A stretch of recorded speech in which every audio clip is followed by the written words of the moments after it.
This is JJ with Capital Machine. We're introducing our new line of storm restoration systems, what we've deemed the Super Vacs. This particular one is a spin-off of the Vengeance. Okay, and I don't know if we've got it in the full shot, but we've set it on it's hooked up to a 2-inch ball. Okay, so therefore the transition of the vac to and from, because as we increase the size of the vac, the intake size, the discharge size, and just basically the dynamics in and of itself, naturally the weight of the vac got, it got heavier. Okay, and so most of the damage that we found has been from the transition from whatever you're carrying it from the vacuum truck to the floor. Now, free of charge right there. That's so Mike has a little way. All right, so here we are. Let's just start right here. Okay, this is traditional, basically what the whole marketplace has went to on a 6 and 6. And when I say a 6 and 6, this is the discharge side of the vac. Okay, this has a cross member, really for obvious reasons, because we want to keep any foreign anything. This is to remove insulation, guys. Okay, just because it will remove trees, wood chips, things like that, and I say that for a reason. And if you're watching this commercial, you know who you are. Okay, just because it will suck anything up does not mean that's not its original design.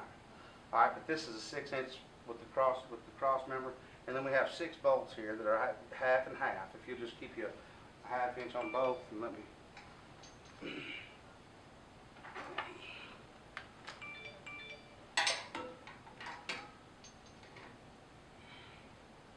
We have obviously gotten it down to 1 because I didn't want to go cussing on camera. You know what I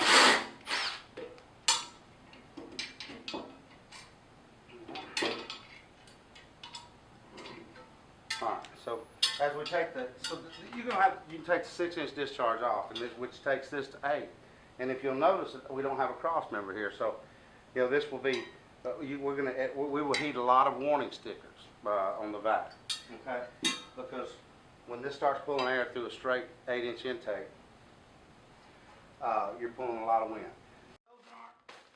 Industry, you may sound silly to all of you that are industry pros, but not everybody knows what this is, what the purpose would be, how this application would serve this. But most older homes, and I will tell you that we find it very prevalent in rural areas, where there's not as many stringent building codes and things of that nature.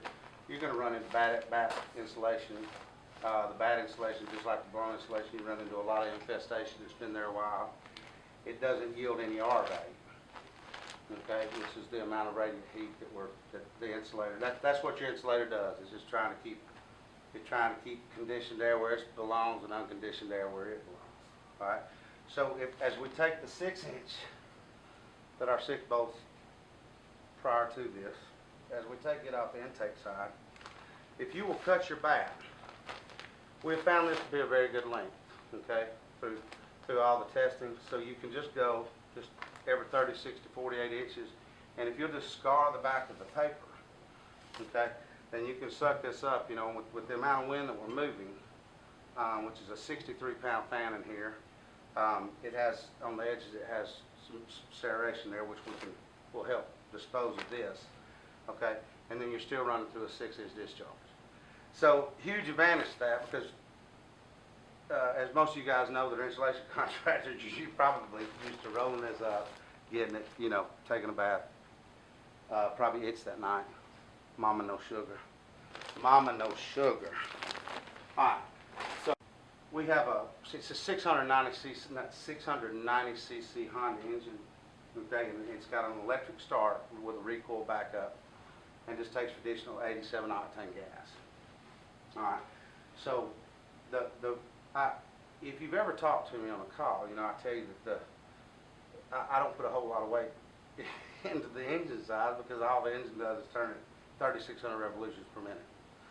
All right. So I can get just as much power out of 14 horsepower as long as I don't overload it with the weight of the fan. Well, the reason we've gone to a twin cylinder on this one and not a single cylinder is because the weight of the fan is 63 pounds. So if you've got something 63 pounds, then you need to have something adequate to turn it. Now, traditionally the Honda engine is going to come with a 1-inch shaft. Okay, it'd be 1 inch in diameter, keyed. We call it a keyway, where we're doing manufacturing production. We try to all speak the same language. most of you guys are going to refer to it as a shear pin, but it's a keyed shaft. It's got a keyway that goes into it, which is you're going to have two set bolts, one at 12 o'clock and one at 3, and typically we like to see one that goes right on top of what the verbiage you're probably going to use is a shear pin. All right, so all that being said, we've increased the diameter of the shaft.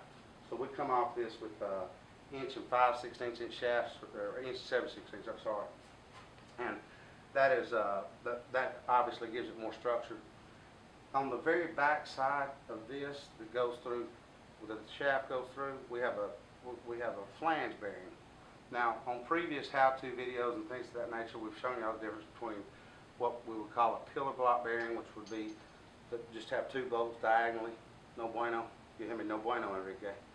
All right, or a four-bolt flange bearing. Okay, and that is obviously our preference. Is a four-bolt flange bearing. So that's which would add to the integrity of the machine. These things would take a beating. Okay, so we've taken all the only thing you can do to destroy this is just hit it with a bat. All right, so for obvious reasons, and to be honest with you, on its original inception, it did not have this.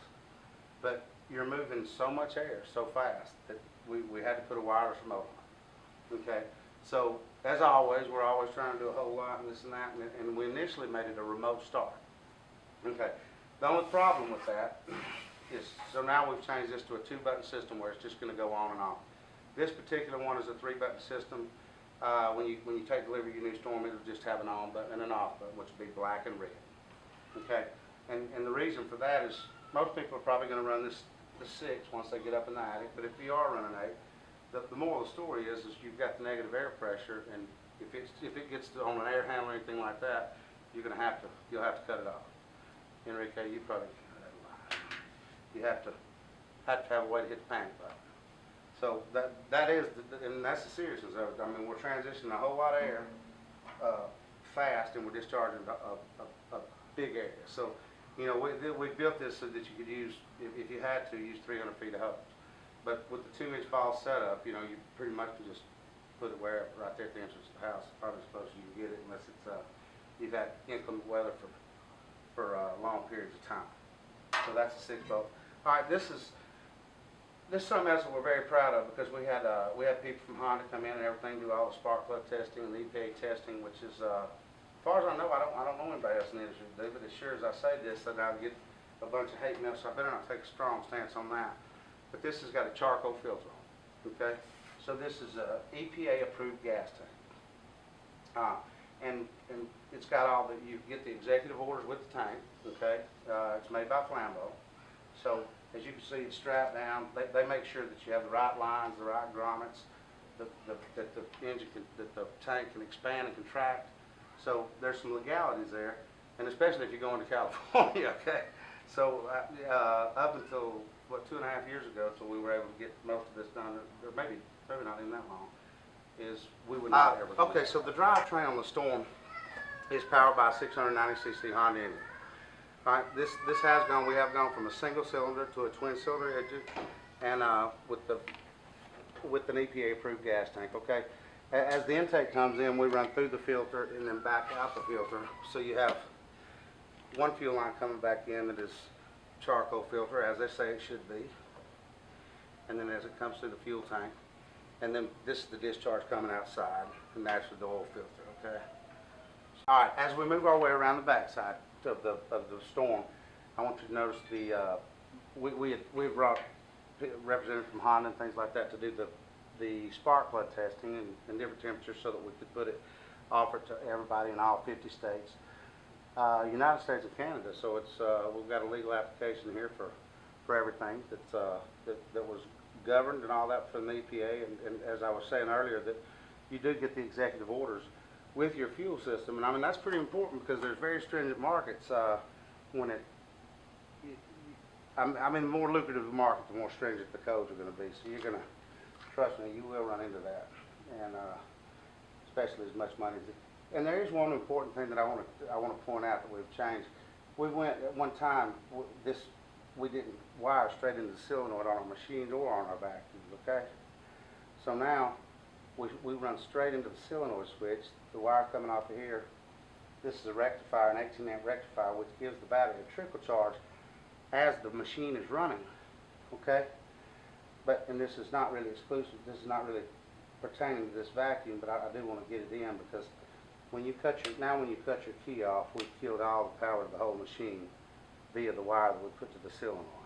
Okay, so that's huge if you got a blower like this. So moving around, we have went from we're using a 690cc Honda engine. It's a electric start with a recoil backup.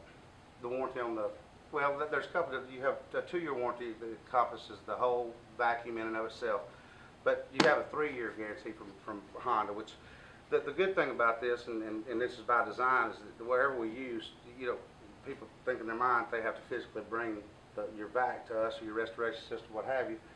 As you can see, the way it's built, you know, you're not going to have any problems with the vacuum. And if you do have engine problems, you just get with us and we hook you up the closest distributor to your, to your location. Typically, we can Google and find about 5 within 3 or 4 miles of you. So, that doesn't add any complication to it. Finance is available. They will call for pricing. So if you guys want to get in touch with us for pricing on this or anything else, you would call 800-421-6473, or you can catch us on the web, installationmachine.com.